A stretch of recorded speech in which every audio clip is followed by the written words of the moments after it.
Salam sejahtera Encik Safwan dan kawan-kawan. Tajuk yang akan kami membentangkan hari ini ialah konsep prejudis, stereotip dan diskriminasi dalam kehidupan seharian.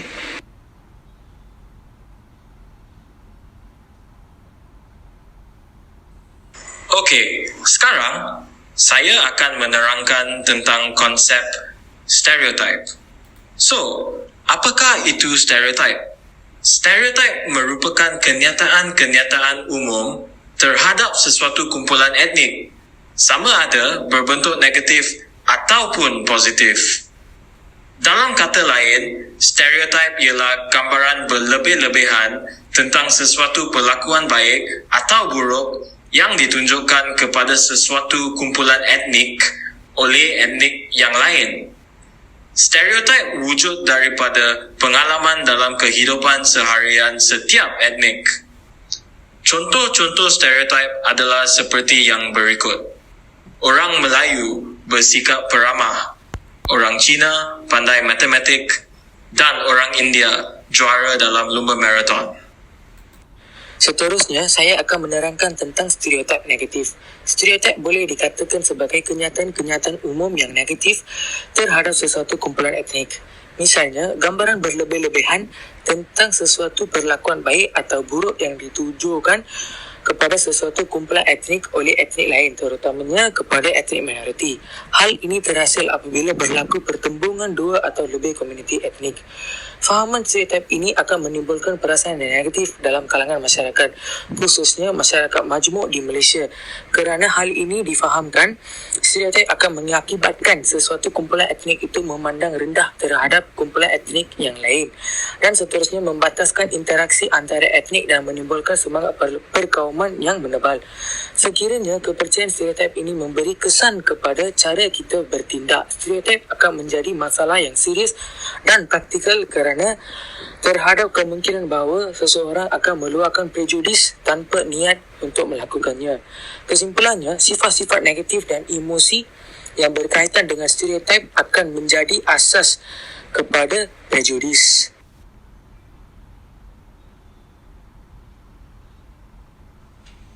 Prejudis ditakrifkan sebagai kepercayaan dan perasaan negatif mengenai ahli atau kelompok etnik lain yang tersemat dalam hati seseorang atau kelompok etnik tertentu.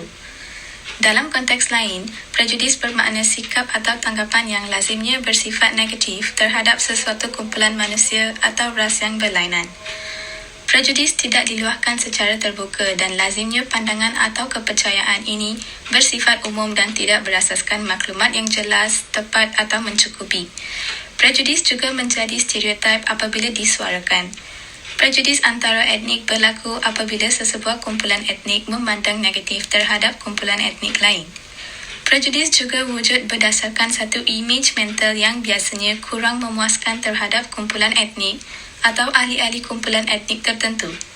Sebagai contoh, seorang murid India berkata, "Saya tidak mahu diajar oleh cikgu Melayu kerana ramai kawan mengatakan bahawa cikgu Melayu adalah malas." Pandangan seperti ini mewujudkan prejudis antara kumpulan etnik atau ahli-ahli kumpulan etnik tertentu.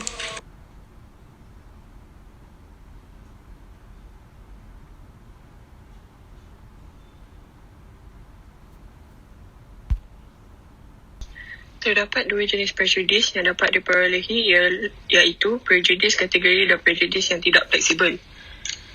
Prejudis kategori berlaku apabila seseorang dinilai berdasarkan keahlian dalam sesuatu kumpulan etnik berbanding personaliti berindividu tersebut. Antara contoh prejudis kategori adalah seperti yang dikemukakan di dalam infografik tersebut. Saya tidak mahu diajar oleh cikgu Melayu kerana ramai kawan mengatakan bahawa cikgu Melayu adalah malas.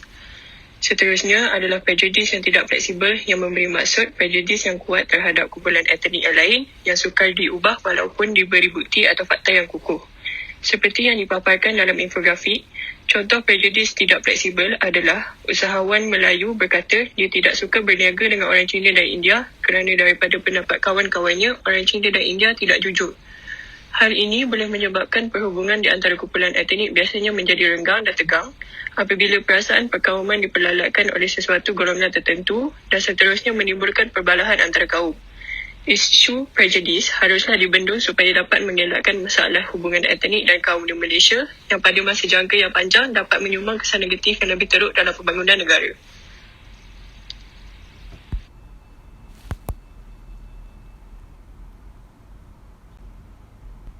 Seterusnya, kami akan membincangkan mengenai diskriminasi di mana terdapat beberapa jenis diskriminasi iaitu diskriminasi umur, jantina, agama dan kaum. Dan kami akan fokus kepada diskriminasi kaum dan agama dalam pembentangan ini. Diskriminasi kaum didefinisikan sebagai layanan buruk sesuatu kumpulan etnik terhadap kumpulan etnik lain. Biasanya oleh kumpulan etnik dominan terhadap kumpulan etnik minoriti. Diskriminasi kaum adalah layanan buruk terhadap seseorang individu disebabkan kaumnya akibat prejudis.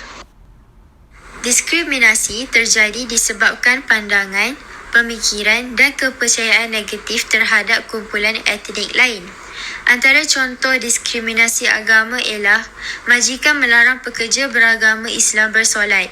Yang kedua, tidak membenarkan pekerja wanita memakai tudung kerana mengikut dasar standard grooming. Di samping itu, contoh diskriminasi kaum pula ialah hasil daripada kajian mengenai temuduga pekerja, peratus pemohon berbangsa Cina akan dipanggil lebih tinggi berbanding Melayu walaupun kelayakan akademik sama. Salam sejahtera Encik Safwan dan kawan-kawan. Tajuk yang akan kami membentangkan hari ini ialah